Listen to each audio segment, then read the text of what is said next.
chapter 11, this connection between heaven and earth, and then particularly what are God's purposes and how is God working out those purposes. So we'll come back to those questions at the end. One of the things I want to emphasize here is there are many sections in Revelation, and much of it that certainly, as we've often said, and others have said, regardless of where you place the book time-wise and whatever its first century application, there are things that be taken away even if you sort of ignore all the first century elements of it. But on the other hand, there are sections in the book, particularly that if you just ignore it and sort of take that to, well, it really doesn't matter. Well, it does matter. And there are certainly some sections that are not going to make much sense. I think chapter 11 is one of those that, and I think it's one of those that really helps, at least if you give the early date, the 60-something date, a chance. I think this is one of those sections. I was reading a commentator yesterday who I really think highly of his works. Most of his stuff I think is very good. But because he comes into chapter 11 with the idea, well, this obviously doesn't have anything to do with the 60s, and it's much later than that, he starts on this very roundabout journey, and it becomes incredibly complex. And in fact, he's saying things, well, this doesn't have anything to do with what seems to have to do with. And so I think it really will help us get something out of the text. And my way of kind of addressing that is, let's approach this the way we do books like Isaiah and Jeremiah and Ezekiel. Can you get something out of those books even if you forget and don't pay much attention to the 700 BC or 600 BC or 500 BC context? Can you read Isaiah 53 and get something out of that without referencing what's going on with Israel and Assyria and Judah? Well, sure.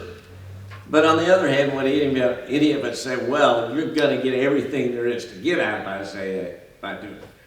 Well, no. Now, you might say, well, wait a minute, but Isaiah is much easier to tag in a specific time period. Well, Revelation was written at a particular time period too. And in addition, there are people who turn to Isaiah and read things like, well, the lion and the lamb are lying down together. That obviously is the end of time. And most of us say, well, no. Wait, back up here. He's now looking forward beyond his period to the coming of the Messiah, the coming of the serpent. And so I would encourage us to just think about Revelation in that way. Do we have to get everything there is in terms of the first century meaning for it to be useful for us? Well, no. But on the other hand, to the extent we can see some first century meaning, that only enhances, I think, the value to us rather than diminishing it. Right? So again, we try to strike a balance, not get too fixated on, oh, this means exactly this, or you have to think of it this way. But I think chapter 11 really does lend itself to this not only first century, but 60-something Jewish war, destruction of Judea and Jerusalem. And it also is consistent with these things we see in Matthew. Many of you are in our Matthew class in the fall. And some of the major themes of Matthew, particularly the end of the book, is this contrast of kingdoms and leadership. And as I put it in there, sort of the reclaiming of the kingdom. In one way, certainly this was always God's kingdom, but he had given it to stewards. He'd given it to the priest and the leadership of the people from the time of Moses to be his stand-ins on earth. And now he's saying, you have totally messed it up. In fact, they are the very worst of the ones rejecting him. And he's reclaiming this kingdom. And he's doing it by saving the nation, but saving by suffering for the nation. And so it's not just Matthew 23 and 24 that specifically talks about this ultimate destruction, but part of this whole process of reclaiming the kingdom is Jesus asserting himself as king, but also taking it away from those to whom it had been entrusted. So just a quick review. So chapter 6 through 8, we've covered the 7 seals opening, and then we get into chapter 8, the second part, the 7 trumpets coming about. The first 6 of them we see in chapters 8 and 9, and then Wednesday, Lawrence went over chapter 10, where we have this mighty angel with this little scroll with some message of story in it that, as we ended Wednesday night, is both sweet and sour. And I think you should think of chapter 10 probably as setting up chapter 11, leading into it. Here comes the message. But this message that's given isn't all about the future. In many ways, this is a message that is about what's happening now, but also a reflection of what I'm referring to here as kind of a backstory. How did we get here to this point where this message is both sweet and sour, right? And so now in chapter 11, we see the final build up to the 7th trumpet, and we see the 7th trumpet. Before I move on, I want to quickly, Carrie had texted me the other night after class and mentioned the description, remember the description of this mighty angel? Anyone remember how he's described? Where is he standing? 1 foot in the sea, 1 foot on land. Right, 1 foot in the sea, 1 foot on land. He's got the fiery legs and this enormous figure. And he mentioned, anybody know what this would be, at least an idea of what this statue is? One of the 7 ancient. Yeah, one of the 7 ancient wonders, the Colossus of Rhodes, which was built in the 200s BC and actually was destroyed or fell down because of an earthquake. It's still about 200. But its remnants would have still existed. Rhodes wasn't that far from Patmos. I don't know if this inspired any of the imagery, but it wouldn't be that unusual. New Testament writers on other occasions borrow images or phrases from the Greco-Roman world in which they lived and turn them back and make them mean exactly the opposite. Particularly, the one we're most familiar with is the phrase, the good news. That would have been attached to Caesar and his coming, and with the things he's done. The gospel writers are redirecting that to say, well, there is good news, but it's not about Caesar. And it may be that he, part of the Holy Spirit of John, are borrowed from not just Old Testament images, but images that people living in this world would have been familiar with. All right. So many of you who are my age or older will remember this. Well, let me back up and say, I'm going to do things just a little different. Rather than jumping right into the text, there are 2 topics I want to sort of give us a little background in and talk about that appear in this text. And I want to do this by way of saying we're going to play a little What's Behind.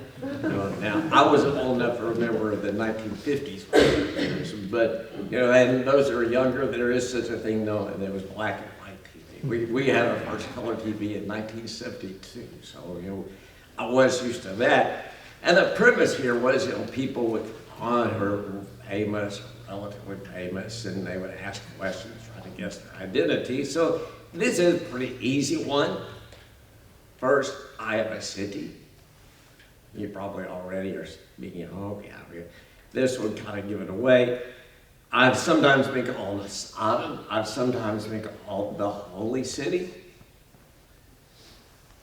Witnesses for God were sometimes killed in me. The Jewish temple resided in me. I'm the city where Jesus was crucified, and I was overrun by a Gentile army. So that city is Jerusalem.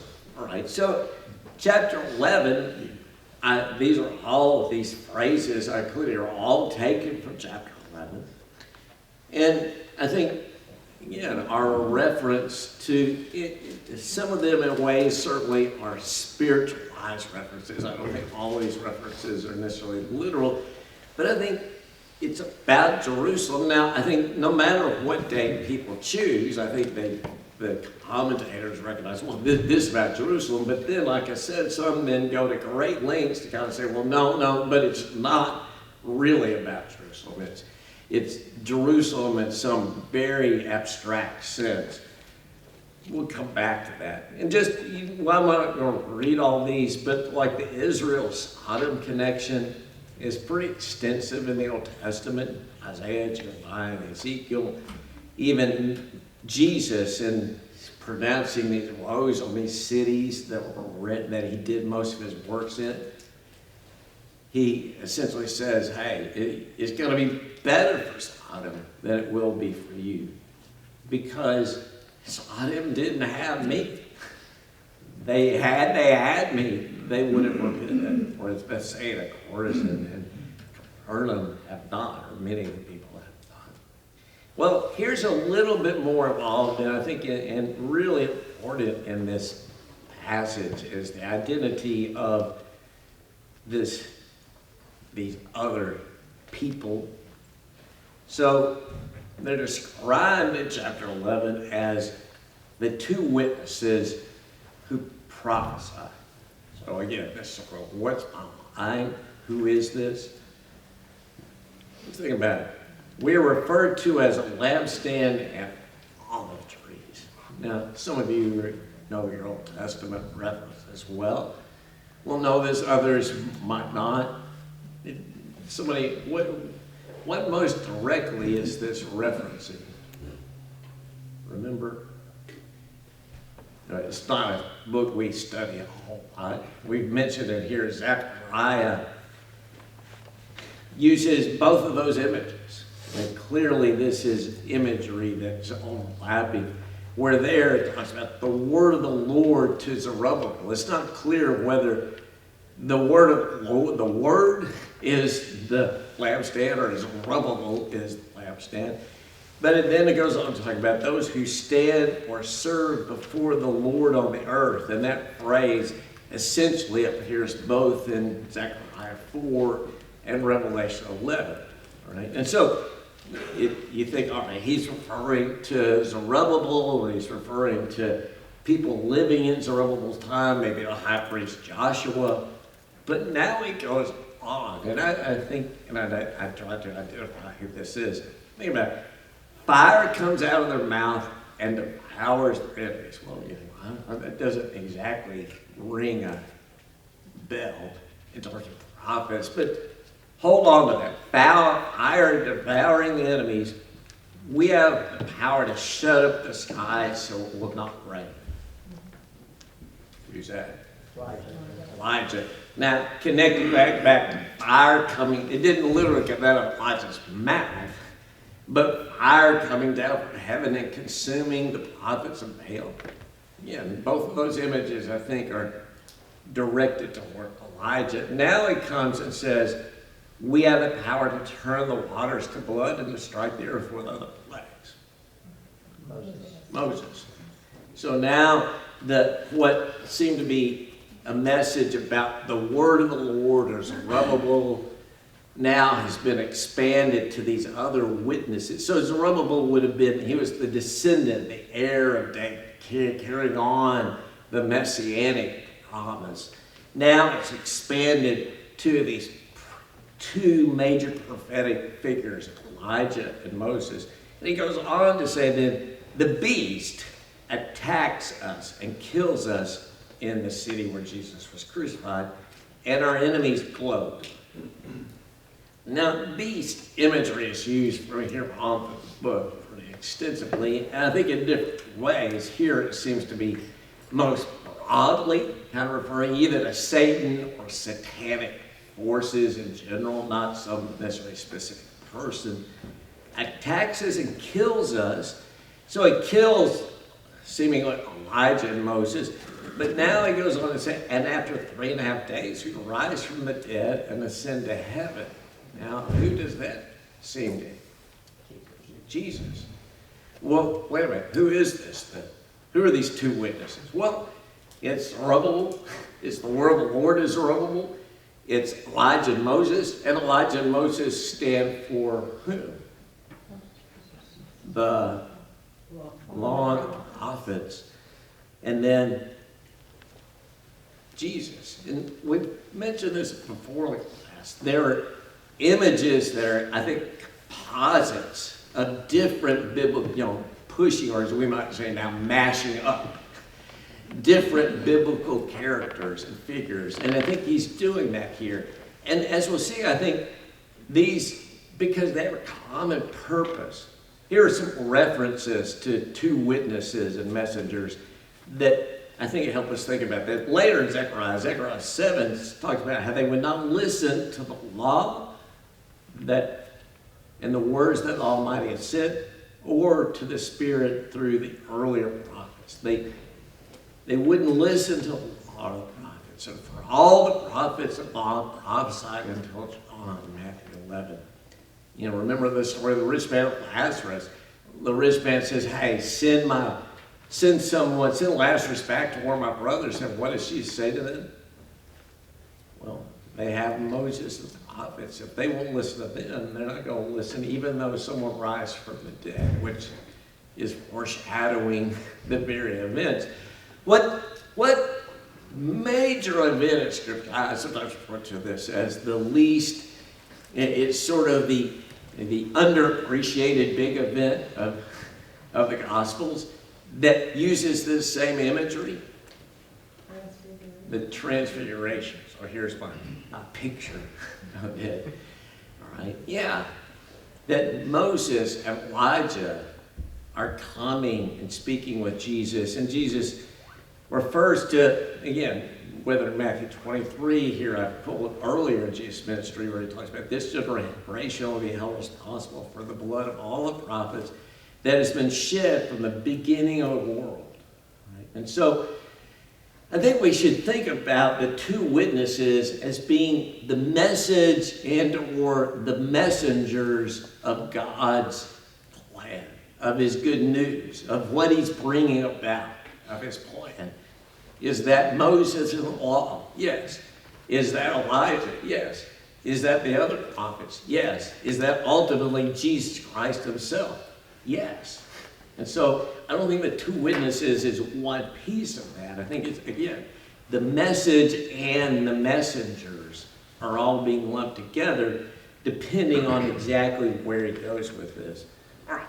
So then as we get into the actual text of chapter 11, John was given a reed like a measuring rod and said, go and measure the temple of God and the altar with its worshippers, but exclude the outer court, did not measure it because it has been given to the Gentiles, and they will trample on the holy city for 42 months. And so this going and measuring in Zechariah 2, that's exactly what Zechariah is told to do. And to measure it with this purpose, this inner part, whether that's the part just containing, the altar and then the court around the sanctuary, or it's also including the court of Israel. But who's in there? The Jews, but what Jews? But in terms of New Testament and first century, this would be referring to those priests now, but who are the priests now? The faithful. These are the people who have come to Christ, a royal priesthood. It's separated then from those who are not in that court, those who are not part of Christ's priesthood. They're not in relationship to God. And they're excluded for what purpose? What happens to them? Well, that's the city that's overrun. Now again, think about this terminology and the imagery you've been given already. There is judgment coming, these seals have been broken, the trumpets, there are terrible things coming, but what about the 144,000 and those who have his name written on their foreheads? Well, they've been sealed. Yeah, I think there's this distinction between the two. And again, this point about this part has been given to the Gentiles. Well, wait a minute. Or the nations. Again, it doesn't make much sense if this isn't talking about, in some way, Jerusalem itself. That, wait a minute, the city, a Gentile city has been given to the Gentiles. That, again, I think in the context here, this idea that, hey, the faithful are being protected, their relationship with God, but the rest, they'll trample on this holy city for 42 months. And again, the 1260 and 42 and 3.5 years, all of those are numbers that appear in Daniel. I'm not going to take time, we don't have time this morning to reference all that, but Daniel 7, Daniel 9, Daniel 12. And he says this, I will appoint my 2 witnesses, and they will prophesy for 1,260 days, clothed in sackcloth. They are the 2 olive trees and the 2 lampstands. They stand before the Lord of the earth. If anyone tries to harm them, fire comes out from their mouth and devours their enemy. This is how anyone who wants to harm them must die. They have the power to shut the heavens so that it will not rain during the time they are prophesying, and they have the power to turn the waters into blood and to strike the earth with every kind of plague as they want. Now, when they have finished their testimony, and let me plug in here. I meant to mention this earlier. I think also that's opposite of who the witnesses are. You can think about the apostles being included in this too. Again, these messengers with the message, not so all, the prophets, the law of Moses, Jesus, apostles, all of those are bringing the message of God. And the beast comes up from the abyss and will attack them and overpower them, and their bodies will lie in the public square of the great city, which is figuratively called, again, think about what he's saying here. The figurative name for the city is Sodom and Egypt, where also their Lord was crucified. So in a literary sense here, he seems to be identifying the figure of speech as Sodom and Egypt, but the more literal expression is where the Lord was crucified. And for 3.5 days, some from every tribe and language and nation will gaze on their bodies and refuse them burial. The inhabitants of the earth will gloat over them and will celebrate by sending each other gifts, because these 2 prophets had tormented those who live on the earth. But after 3.5 days, the breath of life from God entered them, and they stood on their feet, and terror struck those who saw them. Then they heard a loud voice say from heaven, "Come up here." And they went up to heaven in a cloud while their enemies looked on. And again, this progression of images from law to prophets to maybe apostles to now imagery seems to be of Jesus. And at that very hour, there was a severe earthquake, and 1/10 of the city collapsed. 7,000 people were killed in the earthquake, and the survivors were terrified. They gave glory to the God of heaven. The second one was past, the third one was coming. And so, again, this seems to be one of these things where not only the images are condensing and compositing things, but what it's referencing, the development on earth. Now, I should have pointed this out at the beginning. Well, I'll come back to that in a minute. But even the things that are happening on earth seem to be condensing together events that are transpiring over time. In some ways, he's giving a retrospective of what happened to their treatment of the law and prophets, saying kind of what Jesus said in the passage we read from Matthew. They've rejected God's message. They've rejected God's messengers. But now, as we pull this imagery forward, they're not only rejecting the law and prophets, they're rejecting who? Jesus Christ himself and his messengers, the apostles. And it appears for a while that what has happened? Well, they defeated the message. They defeated the messengers. But in fact, what happened, as they gloat and think, hey, we have ended this problem, the message and the messengers, Jesus Christ, and then I think also he's folding in here, those bringing his message. They're lifted on their feet. They're resurrected and carried up to heaven. And now, what's the disposition of those who are in line with the beast? This is not good. Terrified. And then bad things begin happening to them. And then it opens up into the second part of chapter 11 with the seventh angel sounding his trumpet. So again, this kind of fills in the build up to the seventh angel and the seventh trumpet, and there were loud voices in heaven which said, the kingdom of the world has become the kingdom of our Lord and of his Messiah, and he will reign forever and ever. And the 24 elders who are seated on their thrones before God fell on their faces of worship, saying, we give thanks to you, Lord God Almighty, the one who is and who was, because you have taken great power and begun to reign. The nations were angry, and your wrath has come. The time has come for judging the dead and for rewarding your servants, the prophets, and your people who revere your name, both great and small, and for destroying those who destroy the earth. Then God's temple in heaven was opened, and within his temple was seen the Ark of the Covenant, and there were flashes of lightning, rumbles, peals of thunder, an earthquake, and a severe hailstorm. Now, one thing I want to point out, it's told to go measure the temple in chapter 1, verse 1. Well, where is that temple?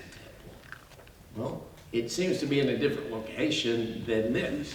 The reference here is to the temple in heaven that's now opened up. And again, if you view it as what's he trying to say is, first, these things are happening on earth, and now what's happening in heaven. So the temple on earth is being closed down. The temple in heaven is being opened up. And what is at the outset of this? What the seventh trumpet and these voices and this reveal what? As the kingdom of the world has become the kingdom of his Messiah. And he will reign forever and ever. When did that begin? This is not a trick question. Most all of us, I would think, as Jesus was killed, resurrected, and ascended at the right hand of the throne of God, he becomes king. His kingdom begins.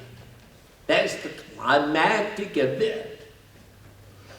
But is that the end of this story that's being told here in Revelation 11? What does this then... So, again, I've made these film or operatic references, So, in many films or TV shows, Carrie, I'll talk about this recently, but you have a climactic event. Does the film necessarily end with the big climax? Now, what sometimes happens in many films? The aftermath. Yeah, the aftermath. Sometimes sort of an epilogue. What the unwinding, the unfolding.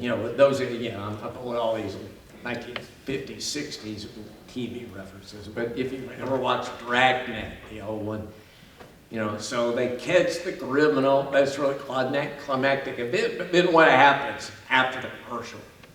In a moment, the events of that trial. Yeah, we find the aftermath. What happened as a result of that trial? Well, I think that's what he's talking about here. Jesus is reigning at his death and resurrection and ascension. But then, the second part, the nations were angry, and the time now has come for judging the dead and for rewarding your servants and for destroying those who destroy the earth. And what's the imagery as this happens? The temple in heaven opens. I think the idea of shutting down and reclaiming God's temple from those to whom it had been entrusted, now going up and opening in heaven. And so we have a little time talking about that. The message for us, again, this is never just, it's been preserved for us. This isn't just history. So, first question, what do we learn from chapter 11 about God's purposes?